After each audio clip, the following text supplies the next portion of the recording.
How's it going, friend? Erica here. Wanted to continue on with this particular train of thought, quite literally, because I have this on my mind and I wanted to make sure that I sat and explained it while I still have the opportunity. This video may be a little bit, I don't even know if it's going to be long or if it's going to be short, to be honest with you. I guess we'll find out. However, I'll try to be as clear as I can be with the actual descriptions of what we're talking about. I truly feel like this is probably one of the more niche aspects to searching for wholesaling opportunities with the properties that have delinquent taxes on them. I don't think that people are really, first of all, generally aware of what even happens when you have delinquent taxes on a property. But I also feel like it's an untapped opportunity for us as wholesalers or for real estate investors who are going out and marketing for their own, their own purchases, like their own properties directly to the owners. There's several different ways that this can be done, and I'm sure that I may miss a few of them on here. However, I wanted to point this out because I feel like we are generally looking for, first of all, free or low cost ways to source new leads.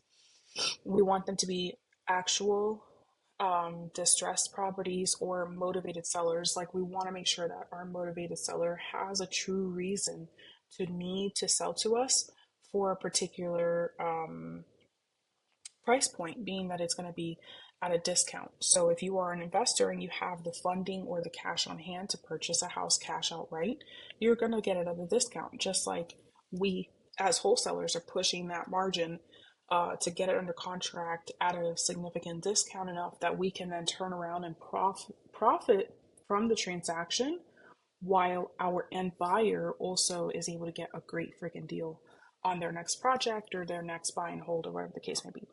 So, sorry, I think I have something in my eye.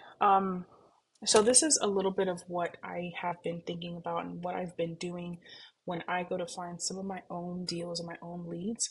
I love to look in this particular niche because I feel like it's not really something that's very talked about or very understood. So I love government lists in general. It's what I like to go for. Um, Accessibility for me in Florida, especially, the records are very open. However, it's also just very accessible. Like, it's not difficult for the most part to find. But then on the other hand of that, because it's not difficult to find, a lot of people look for them. A lot of people will be looking for code violations and delinquent taxes, etc., etc. So my purpose behind this video is to explain a little bit, and it's probably going to be pretty high level, um, as far as what is going on with a particular property as it goes to be a delinquent property for the tax bill specifically, and how that kind of is an untapped potential for us as wholesalers to obtain that property, and the reason why I like to pick it up right at the point that I like to pick it up at. So when you look at a particular property, you as a homeowner, as an example, let's say you own this house, and you are like figuring out, okay, how does this actually apply to me? Like, what is it that happens if I am not on up to date on my taxes? What does the county do? And what do they, like, how do they handle that? What are the next steps after that? And once those steps come into play, when does it actually go to auction, for example, which I know a lot of people know about, tax deed auctions? And how can that apply to me as a wholesaler or as a real estate investor, cash buyer who is looking to get into like a really nice niche little area of the market? This is going to be specific to Florida, highly specific to Florida. This particular process I'm familiar with, because I've worked on it in Florida in several counties, and my knowledge is based out of Florida. However, similar processes are going to go in effect across the nation. It just really depends on your particular area, your particular county, your particular city. How do they handle these aspects? They also may be called different things, but have a similar concept. At the end of the day, of course, I do hope this is helpful in some regard to understanding the big picture, even if it's just getting more familiar with searching across public record platforms, just to like understand the verbiage a little bit more.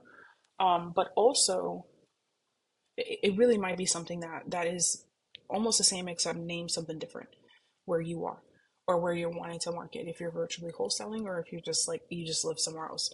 So this will be similar. It will be, I'm sorry, specific to Florida.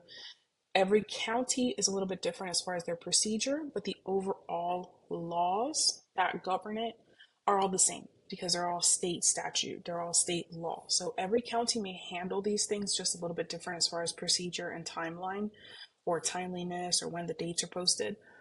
But for the like overall though, the umbrella policy for it is still governed by the state statute, the state law, which means that it will still apply across all of the counties in the state of Florida at this time.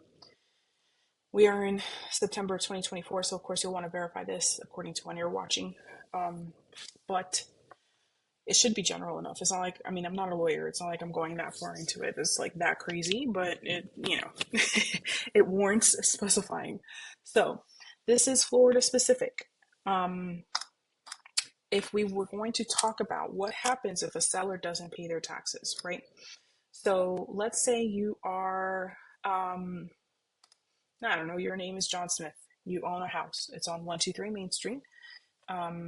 If you have a mortgage on that property, there's going to be a lot of things that I can go over here. A mortgage equals an escrow payment. This is going to be included in your monthly mortgage payment. It's a part of what they call the principal, interest, taxes, and insurance. So your principal and your interest is typically going to be like the parts that get sent directly to the mortgage company, like Wells Fargo, Bank of America. The interest on it is literally how much it's costing you to have borrowed that money from the bank in the first place. So that's not just your plain old payment, though. You have also your escrow, principal, interest, taxes. Oh my gosh, taxes and insurance. Of that, the taxes and insurance are going to be considered escrow payments, money charged to you every month.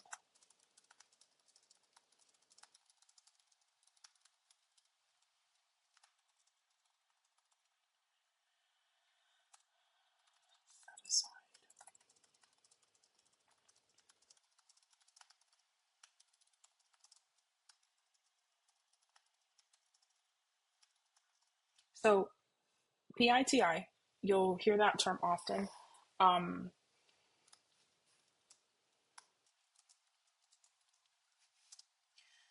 the PITI is going to be the principal, like I said, principal and interest, which goes directly to your bank, which would be like Wells Fargo.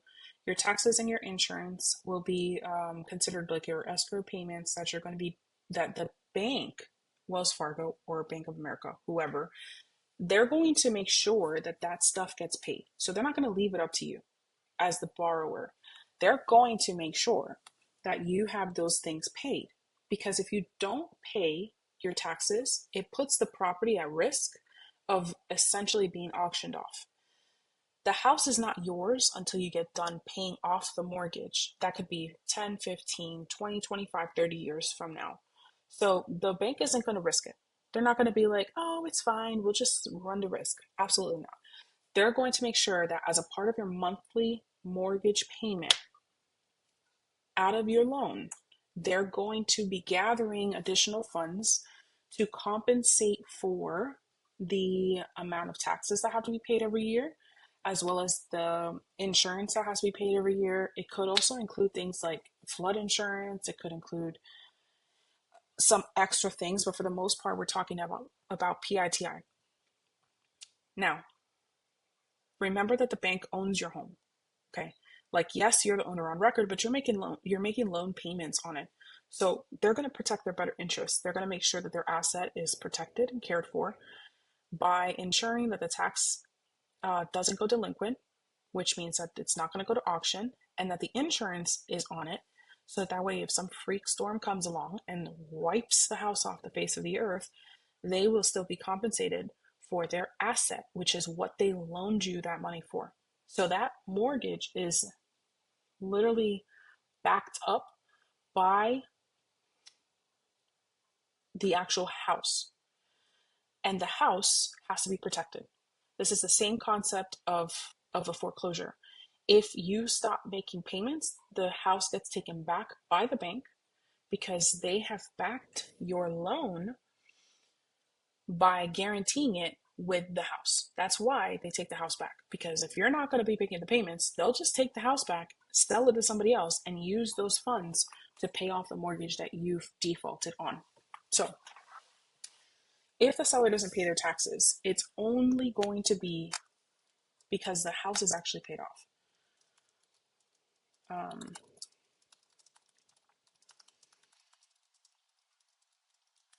so, if a seller is paying their own taxes, it's because they do not have a mortgage. There is no mortgage. There's no home equity line of credit. There is no second mortgage. Bank of America has been paid off. So once you pay off your mortgage, it's your responsibility to make sure, oh, I have a yearly tax bill that's going to come to me and I need to make sure I pay it. If you choose to have insurance, you can also, like, you have to pay it however you need to pay it, but like it's not going to be handled by anybody else. It's your responsibility now. So if the house is paid off and you stop paying your taxes, what happens? The end result is that it goes to auction. But what happens in the middle of that? Because it doesn't just happen overnight. It does eventually goes to tax deed auction. But there's a lot of stuff that happen in between then and now. So what about you say, I don't know, you forgot, which I would doubt, but let's say you forgot to pay your taxes. I forgot to pay my, and remember that taxes for properties go off of the previous year, just like income taxes go. So like you're not going to be thinking about taxes as of like right now we're in the year 2024. The current tax bill that we're looking at is actually year 2023. So let's say you're counting backwards and you're like, man, I haven't paid my taxes in a minute.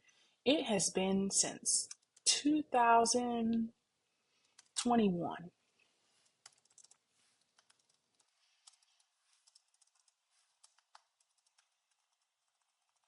Oops. I forgot to pay 2022. At this point, current tax year is 2023.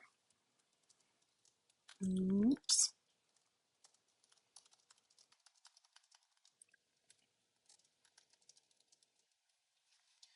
Let's say that our current tax year is 2023. I forgot to pay them. So now I'm backed up 3 tax years. I talked on it very lightly in, I think, 2 videos ago, talking about how you can locate the public records for the particular property, and that includes the tax bill. You can find that information of what would have been due every single year. They'll issue you a literal bill. A literal thing will be mailed to your house talking about how much you have to pay. If you forgot to pay your tax bill, guess what? The tax bill covers things like, it can cover things like waste management.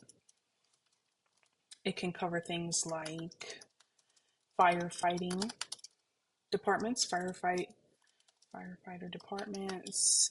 It can cover some things like the schools, um, the local school districts. It could be a plethora of things, and every individual county has different things that they are paying for, like that the residents of the county are paying for. So after that, that means that if you don't pay your taxes for that particular year, the county's short that funding. They don't have it because they're counting on it. Their budget is according to that. County budgeted for it. but doesn't have your tax bill. So that means that now they're missing 3 years worth.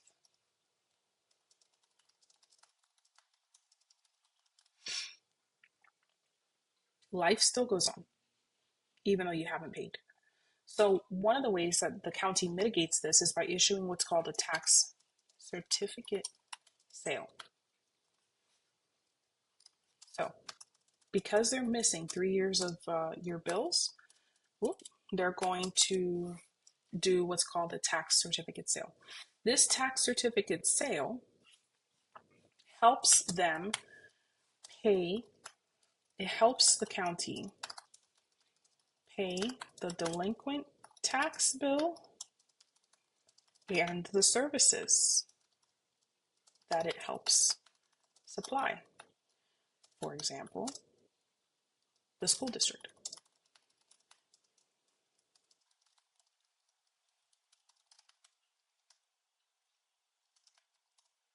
Right? Make sense? So, in order to mitigate the fact that they were budgeted for it and haven't received it, they're going to then issue what's called a tax certificate sale. My goodness, it helps the county pay for the delinquent tax bill and cover the services that it helps supply, right? So these are things that we all benefit from. We all benefit from the school district. We all benefit from the firefighters, all that type of stuff. Now, at the point that we end up with the tax certificate sale, that means that an investor is going to step in and purchases the tax certificate for the year,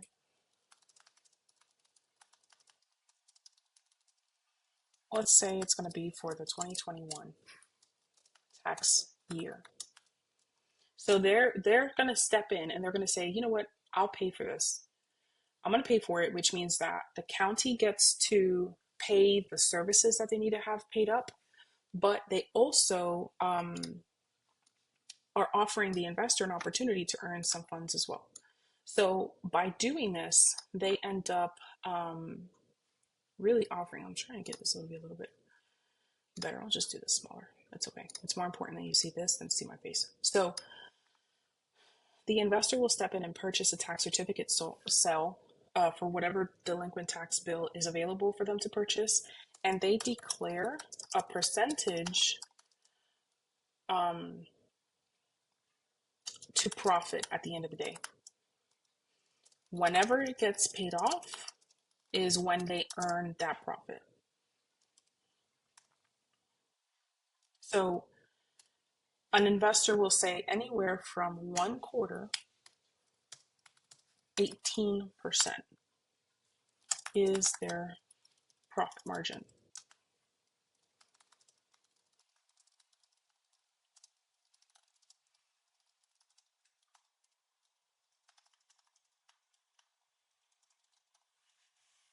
So they're going to say, I will earn anywhere between 25% all the way through 18% on this particular investment. Investor wins, and so does the county. Now, seller is still responsible for paying off their bills, but this helps the county. So whenever an investor decides to step in and pay that money off, it's going to be off of whoever has the lowest declared thing. So like if there's 5 different people who come in and they're like, you know what, we all want to pay 2021 tax year, the person who has declared the lowest interest rate or their lowest margin of profitability is the one who's going to win it. So if you have 5 different investors and they've each declared, a different percentage, let's say one guy says 16%, the other guy says 13%, the other guy says 17%, and the other guy says 7%. The person who says 7% is going to be the person who ends up buying or winning the bid for the tax certificate sale for that particular year.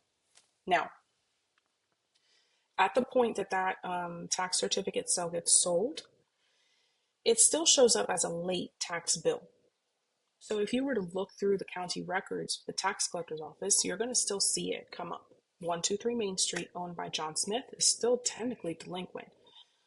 What's different now is that there shows very clearly that there is a certificate holder who has stepped in momentarily to pay for that bill and has declared some kind of profitability off of that whenever it eventually gets paid off somewhere down the line. Now, this in particular, just because you bought a tax certificate sale on a property does not mean that the investor has any kind of ownership interest in the home. All they've done is a favor for the county and made an investment for future profit. They have no interest in the home just because they've purchased a tax certificate. Okay? Just because the investor has purchased a tax certificate and helped pay off any particular year on a delinquent tax bill does not mean that they have any kind of ownership interest in that home. All right? Now, for our sake, I'm going to simplify it and try to kind of move forward a little bit as far as this portion goes. Let's say that nothing happens. I forgot to pay my bill for the year 2021, 2022, 2023. I never paid it. I don't know. It's now late, like it's $5,000 worth total, whatever the case may be. As an investor looks at this, any person who purchased one of the tax certificates on years 2021, 2022, or 2023, so that's three investors that are associated to my late tax bills. One of those three people can step in and push this property to go to tax deed auction. Okay? In Florida, we can only do that if the property has been delinquent for a minimum of 2 years. Minimum. So that means an investor who is a certificate holder, they can, doesn't mean they will, doesn't mean they have to, can put in a tax deed application, which pushes the property to go to tax deed auction. One of the three guys who paid off my late bill for me has the ability to put in a tax deed application, which pushes the house to go to, or the property, it could be land or whatever, it pushes that to go to tax deed auction. They just have to wait. It can't be any sooner than 2 years delinquent. So the requirements for that is the taxes must have been at least 2 years late before the county will allow it to be pushed to sale.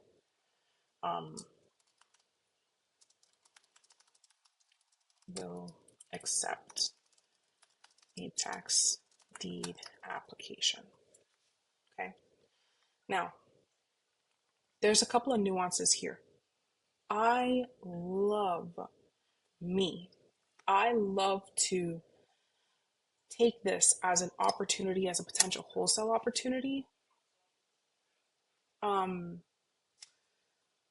When the property is directly in this particular spot. Let's say that that investor, that guy, he came along and investor number one, we'll call him.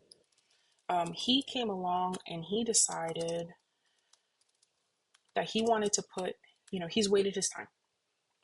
He wants his money back, most likely, but he did his time. So he's decided he's going to put in the tax deed application. He wants it to go to auction. So um, he's going to start that process. It is a process. The clerk of the court, the courthouse, essentially, it has a whole bunch of stuff to do before they're actually able to do that, because you can't sell somebody's house from underneath them. Even if you're delinquent for 2 years, you can't just up and sell a house from underneath somebody just like that. There has to be a lot of work that gets done to make sure that the owner has fair opportunity to get good up on their payment again. So I've seen it happen, and I know that it happens all the time, where you can literally go all the way up till the auction date. Like if the auction is scheduled for, like, I don't know, October the 1st at like 10 a.m., the seller technically has, and the county will say so, the seller technically has until like the morning of, up until like 9 a.m., for the seller to come in with a stack of cash or a cashier's check, like certified funds. They can pay the delinquent bills at that moment and cancel the entire auction. But the problem is, what if they are not able to do that? That's where my little thing is like, boom, that's where I want to market. So, because the clerk of the court has a lot of work to do, it takes a while. It can sometimes take a few months or maybe even years before the auction date is literally scheduled and put on the calendar. So it can take a while. It's not going to be a quick process, especially not in Florida. Florida's not that fast about it. I mean, it's going to be, you're going to have a heads up. The seller will have a heads up. All of the investors, investor one, two, three, everyone's going to be notified. They post it in the freaking classifieds in the newspaper. They got some places even have to put like a sign in front of the property. Some people have to put, some counties have to post it like in publicly visible areas or whatever. Like, there's all kinds of stipulations in this, that the statute, the Florida state statute, defines all of those requirements. So the clerk of the court will begin that process, but it's going to be a long time before they decide to actually, like, they're ready to schedule for the auction date. So for you and I as wholesalers, or for us as investors, this is your window of opportunity. And this is the window of opportunity that I really like to go for. I feel like it puts the motivation of the seller a little bit more on high alert, because at this point, action has already been taken. Beforehand, and people do this all the time, I don't understand it, they won't pay their stuff just because. It'll just be delinquent. We'll just be hanging out. I'm like, okay. But then all of a sudden you approach them about it and they'll just go ahead and pay it off. The morning of the auction, the night before the auction. It's like, what are you doing, dog? But you're you're trying to find the most motivated sellers, and this is one of those circumstances where they could genuinely not have the money for this. The house could be lost because they don't have the cash on hand. They never made arrangements, they never did anything about it. So if that's the case, I feel like it pushes the person a little bit more into the direction of like, oh, I got to take care of this. I really got to do something about this, because it's legitimately like action is being taken. I will lose the property. And that's one of the things that I like to come up to people with is like, truly and really, this is going to happen. If you want to resolve it, we need to resolve it now, and you might as well resolve it so that way you can profit from it versus it going to auction where whatever person is going to profit. So I think that that's important. It's an enhancing thing for me of like, it's going to up their motivational factor to resolve the situation and entertain a conversation with me about whether or not they're willing or able to, or will contemplate a sell or an offer. So I love to catch it in that little time frame where the investor has stepped in. They said, hey, I really want to push this to auction. Let's go ahead and do that. And the clerk of the court has received that application, and they're like, okay, cool, we got your information, you've met all of the requirements, let's get this process rolling. We'll start doing what we have to do according to state law, and start notifying people, doing the whole process in order to actually facilitate that auction before we put it on the schedule. Now, you can find these out there already done. Like if you get to the point of the process where the date has already been scheduled, you can most likely find that super easily through your local, um, in Florida, through the local clerk of the court's website. They will have a place where they have published all of the properties that are supposed to be going to tax deed auction, um, and on what date. So they'll link all of that, or they'll show all of that to where you can do your research and decide, hey, do I want to bid on this or not? You could pursue that as a wholesale deal or as a real estate investor and just go straight to the seller before you actually get on and start doing like a bidding war type situation or an open bidding situation. Um, it is possible, but generally by that time it's a shorter time frame from the time that you find it on the public record for the clerk of the court of like, oh, okay, this auction is happening. It's happening in like 2 weeks, 4 weeks, 6 weeks, whatever the case may be.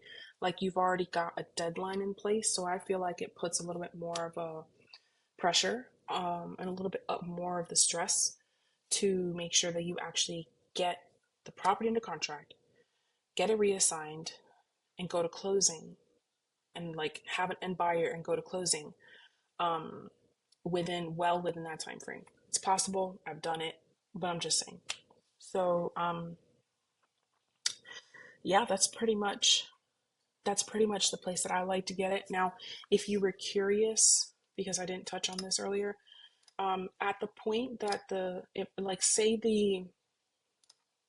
if the seller pays off the late taxes, or it actually goes to auction, that's when they get paid. It gets basically they get refunded. Essentially, they get compensated. So they will receive their initial investment, which was the whatever the amount was for like that 2021 tax bill, whatever that money was, plus they will get their declared interest rate, which, as I mentioned, is going to be anywhere between that quarter to 18%. Oh, I wrote 17. It's definitely 18. So they get their money back that they originally gave the county, um, from the proceeds of the sale. And then they also get their profit of that quarter to 18%. So they don't do too bad. This is what they signed up for. This is what they're expecting to get paid, and they will end up getting that money back, at the end of the day. At some point in time, they will end up getting that money back. If nobody bids on it, remember, investor number one was the one who pushed it to sale. Let's say nobody else cared about this property, it'll default to him. Like if nobody else bids on it when it goes to the tax deed auction, the person who petitioned for the tax deed auction in the first place is the person who wins the house or the land or whatever. So either they end up with this or they end up with a property. So it's not a bad deal for them, anyways, either way. So that's a really high level overview of it. It can get much more complicated. I can explain a lot more than that. Or actually, to be fair, the county that you're inquiring about, where the property is at, will be able to explain further for you. This should be nationwide. I could be wrong. Don't sue me, but it should apply no matter what. But that little window of opportunity in between the time the tax certificate holder petitions or applies for the tax deed auction and the window when it's actually been scheduled, to me is gold, because it helps me see, like, it helps me with, again, lowering the barrier of having to convince somebody, hey, can you sell your house to me? Will you sell your house to me? I'm not interested in doing that. I don't have the time for it. So what I'm interested in doing is seeing someone who has a proven motivation. I'm not going to be a jerk about it, but I'm going to inform them like, hey, if you are not aware, are you aware that this process is going on? They may say yes or no. Okay, do you know what this process is? They may say yes or no. And I'll literally explain what I just explained to you to them. And I'll let them know you're going to lose the property at auction if you don't do something about this. They may choose to do something about it. They may have the means to up their bill, to get it up to date, or not. Maybe they need to sell it. Then that can be kind of a way that I can help myself with opening the conversation and beginning that dialogue of, hey, let's get an offer in. Let's see what works. What would work? What would make it worthwhile for you to sell this home? And so that way you can kind of like put this behind yourself and move forward, hopefully with some cash in your pocket to make a new start. So yeah, that's pretty much how I do that. And once I have that information, you are able to find the owner information, just like I showed you in the last video. You can find that for free on the same property records. You can skip trace them and find their contact information for free. If this is someone who's local to you, you're more than welcome to stop by and put a post-it on their door or whatever in order to get in contact with them to start that conversation. But there's absolutely free ways to do this. I've done it in the past. I went to closing in the past. The tax bills got paid off. Certificate holders got paid. I got paid my assignment fee. And my seller walked away with money in her pocket at the closing table. So all in all, it was great. I loved it. So yeah, let me know if you have any questions. Please hit like or dislike on the video if you liked it, or if you disliked it, that's fine by me. Drop me a comment below with any questions you may have. I'd love to make other videos for you to help try to explain things from my very light perspective, my unprofessional perspective and my own experience. But yeah, let's get to work. Opportunity is literally everywhere. All right, guys, we'll talk to you soon. Bye.